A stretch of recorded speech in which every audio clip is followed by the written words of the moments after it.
Good afternoon. Appreciate everybody being here. Kind of wrap up last week. Really pleased with our football team for season opener. I thought it was a great experience. Memphis showed up. All the Tiger Nation. It was one of the greatest Tiger walks that I've been a part of since I've been here. The atmosphere was incredible. Student section was great, and then our football team showed up. It was one that you go through fall camp, you go through the off season. All the preparation that goes into that to the kickoff of the season, and to see our guys carry that preparation over to play at a really high level. We wanted to get off to a fast start. Other than the opening kickoff where we end up getting pinned down inside the 5-yard line, our guys came out and they responded, and it was an impressive drive. I think our first drive of the season was 13 plays, 96 yards, I believe it was, and to finish with a touchdown. And then on the flip side, to see our defense, the way that they attacked in that first half of play was incredible. To hold Mercer to, I think it was 37 yards of total offense, only one first down. I mean, we had a defensive interception for a touchdown. The energy of how our guys played, it was what we hoped to see, and I was glad they were able to execute that. In the second half, we were able to play a lot of young guys. There was many new faces that got their first experience out there on the field of the Liberty Bowl, and there's a lot of things that we can learn from. I think that the future is very bright with some of these young players that we've been able to bring into the program, and their progression of what they've been able to accomplish here in a short period of time. So, with all that being said, now our focus is 100% on our conference opener. We have to go on the road to go play in Annapolis, to play a Navy football team that has been incredible battles over the last few years, between these two programs. And I know that this team they're coming off of a difficult loss. They had to travel halfway across the world. They got off to a very uncharacteristic start. Kind of got behind early against a really impressive Hawaii group. But then, just like you would expect, they responded, and they made it a 10-point game there late in the matchup, and then just weren't able to finish it off. But we know we're going to get their best game. We know this is going to be a 60-minute fight, and just like it's been every time that Memphis and Navy have played each other. And so we're going to have to play our best game there on the road for us to give ourselves a chance to be successful.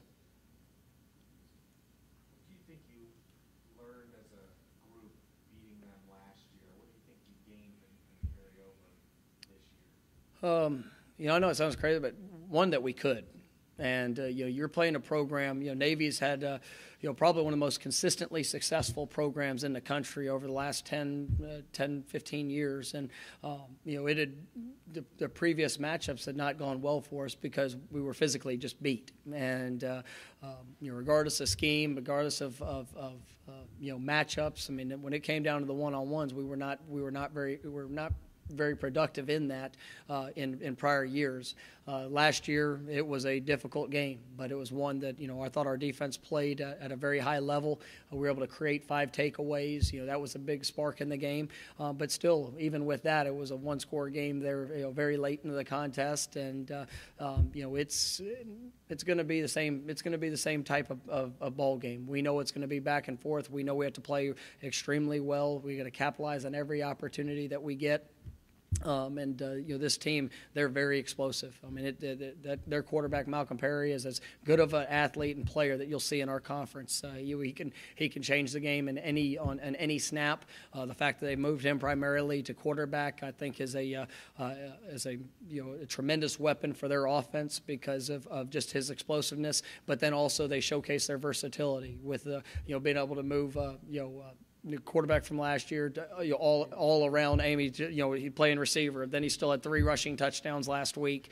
He can do so many different things, and it's going to be a heck of a chess match. And but I think being able to have that experience this last year, our guys know that we can, but we've got to go out there. We've got to earn it in our preparation, and then it's got to show up there when we kick off. Having them early in the season, how much time did you spend on them during camp? Were you able to spend quite a bit of time? Well, I mean, it's something that being an earlier game, we always try to focus on those first couple opponents when you get a little extra time in camp. So we were able to introduce some thoughts, some schemes, at least show our players some of the things that we could expect to see. But really, up until Saturday, we didn't really know who we were. We have some returning starters, especially defense. We had 8 guys coming back, but to see them all go out there and operate as one, you try to build to your strength. You try to put your guys in the best position to be successful. And so, even the work that we did in the summer, or looked at them a little bit in spring ball, and that's still going to change, and you're going to tweak things as you get here to game week. You'll get a chance to see them with their different dynamics and on their team, and so it's going to be a great week of preparation, and I know our kids going to be up to doing their best that we're ready to roll when come Saturday afternoon. What do you think Brady can take away from what Cole McDonald did to their secondary, and do you think it gives them a little more confidence? I mean, at the end of the day, our focus has got to be on ourselves and making sure that we can execute our plan, run our plays, be able to do the things that how we're going to try to put our guys in a position to be successful. And so, I think you watch other teams, other schemes. I mean, you might get an idea here or there, but at the end of the day, I thought Hawaii did a phenomenal job executing. They made some great throws, some catches, some wonderful runs, but a lot of those things were contested and challenging. But they did a good job of focusing on themselves. So we're going to have to do much of the same. But I know Navy's going to have a great plan for us, and it'll be a great matchup.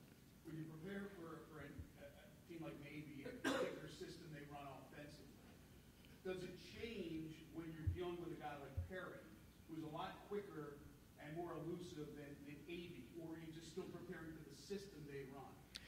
I think it is definitely personnel driven, and you have to be prepared for the scheme that you could see, but you also you're fully aware of the capabilities of the guy running that position. And when you have somebody as explosive as Perry, it is you have to ensure that, one, you're doing your initial job, but then, two, that you keep him contained as much as possible. Because if he gets on the edge, or it's going to be, he's a tough guy to bring down. He's not the biggest guy in the world, but he's tough to tackle. And as you watch this team, the versatility of what they're able to do, and they've even mixed into a little bit last year, but also this year in the first game, they get into some of the spread formations that also adds a different dynamic to their offense. And so we got to be prepared for it all.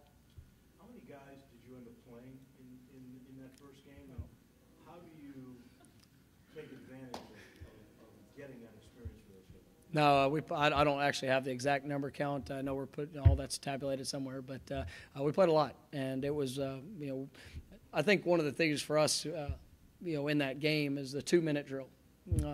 We had 3 timeouts. We got the ball with 1:30 left. It was 49-0, and I called the offense over and I said, guys, we're going to treat this as if we have no timeouts, because I want to see us operate. I want to do, we kind of put ourselves in a situation to where I knew if we scored a touchdown there, or even scored that second half, I was going to roll with younger guys, because we were able to execute in that situation.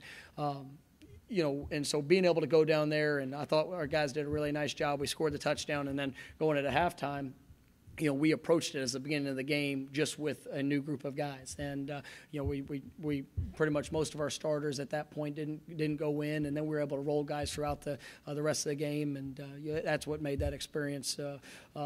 It was so beneficial for us, because you get to see guys operate with that mindset, and we still ran our offense, ran our defense, and there were a lot of things to be able to take from it. With the new redshirt rule, the true freshmen that you played, have you guys thought ahead of how you're going to deal with each of those, like which freshmen will play? Yeah, that's something we discussed in our pregame meeting, I guess, with all of our coaches that morning, and I definitely have a plan with each player on our team of where I think they are right now, but where they could develop to towards maybe at the end of the season. And so there's different spots there. There were a couple players I did not play in the game with that thought process in the back of my mind. And so it is definitely unique. But what I loved about it is it allows you to be more aggressive, to see where guys are at.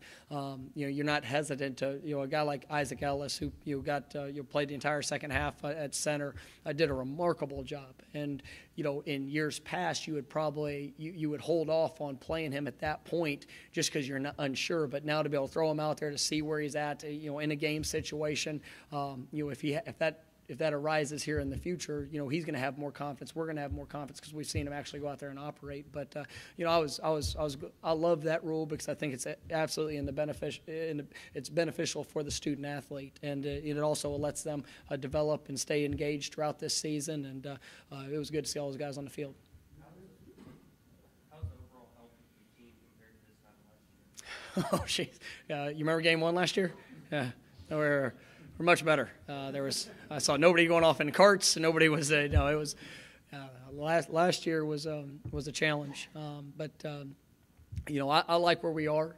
Sam Kraft, didn't really get to talk about it much last week, but he had a minor little setback injury there last week, so wasn't able to play. But we're expecting him to be ready to roll hopefully here early in the week, and be able to put him into action here this week. But we'll see as the week progresses. But overall, there's some bumps and bruises just like you normally will have in any game. But I feel good about where we are.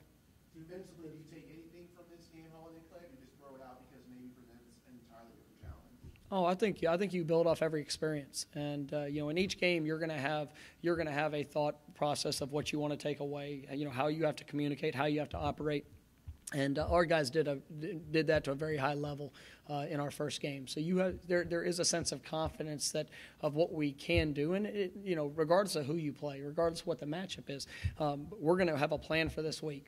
And we've got to go out there and execute the plan. We've got to communicate the plan. We've got to play with great fundamentals. And when you get the opportunity to make the play, we've got to make plays. And so we've got to prepare at a high level, and then it's got to show up there in Annapolis on Saturday. Let the guys see the pomp and circumstances surrounding the Navy program. Senator McCain was just there this week. I'm sure they haven't said anything yet, but I'm sure they'll have something at that game since it's their first game. Well, this is a road trip for us. It is a business trip for us, and our number one focus is going to be on the game. But just like whether any of the circumstances that happened, whether they did or didn't, we've got a tremendous respect for this football team that we're playing, and for the university, for the academy. What these players and what they stand for and who they are. There's probably not a team I respect more, and it starts with head coach all the way down top to bottom within their organization. So we know that that respect will be shown, but we're there to play a football game. We're gonna go in there. We're gonna prepare. We're gonna prepare to the best of our ability, and everybody's gonna try to put themselves in a position to be successful once it's kicked off. You mentioned earlier that you didn't know who you were as a team until Saturday. Do you have more of a sense of the team's identity now, or do you think that this game was, I think that was our challenge. Is I wanted to see if they could show their identity or what they want to be in how we kicked off the season opener. And what I liked is I saw 11 guys on the field, whether it was offense, defense, or special teams, that were playing relentless. They were playing hard. They were doing everything they could to perform their job to the best of their ability, and they were having fun do it. And that's what I enjoyed seeing. Was it a perfect game? No, it wasn't. I mean, there's still a lot of things we got to clean up. We got to continue to build upon. I always tell people that I think the biggest growth you see in a football team is between week 1 and week 2. I thought we played well in week 1. We have to have a great jump here in week 2 if we want to have a chance to be successful. So I think they showed a little bit of how much it means to them. There were a couple plays even in the game. The young freshman, Cam Fleming, got a carry late and the ball came out, and defender at Mercer picked it up and was taking it back. If you go back and rewatch that play, watch the effort of our guys working to track them down, to force us to play one more play. I mean, I think Tice Daniel might have made the tackle, or Kenny Gainwell. There's 3 or 4 guys. They're just relentless in their pursuit, and that makes me proud. because I know it means something to them.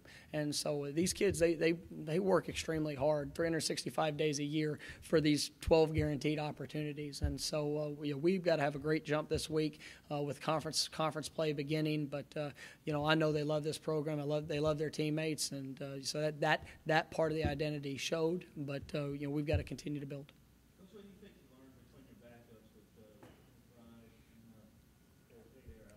and It was fun to watch those guys. I enjoy that probably as much as anything. When you see the young quarterbacks go in, not really knowing what to expect. There was some good, some bad. I got to yell at them a little bit, which I always like, but I thought they did well. I really did, and that you could see that there's a sense of confidence.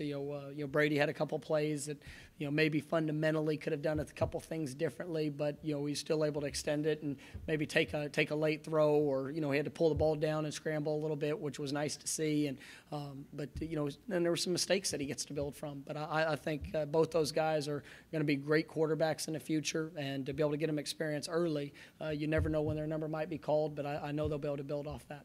Mike, it seems like a small thing, but the first game in that new locker room, what was it like with the players and just how fired up they were? That was no small thing. First off, that locker room, you walk in that facility, and it was I know I mentioned after that performance was a big thank you to Memphis, because Memphis has invested in this program and has invested into our university and the support that we have. The people there. I mean, when you walk into that locker room, that facility, I mean, it's overwhelming, and it's overwhelming because you see the commitment to progression. And we don't take that lightly. We understand that we are every time we step on that field, we're an advertisement for this community, and so we want to make them proud with how we play. And I hope that the city enjoyed it. That game, that experience, because we're so very grateful for what they've done for us. Do you think it puts a little extra giddy up in the step of the players? Oh, it puts a little extra giddy up in my step. I mean, it's it does. I mean, because you see the value. I mean, and I don't know if he might want me telling, but I mean, like when we walked in that locker room on the reveal on Friday, I watched Jackson Dillon. And this young man that's been in this program for a long time, Sam Kraft.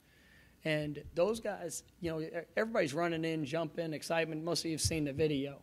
It's pretty special. But then you watch those two guys. They've been through the experience.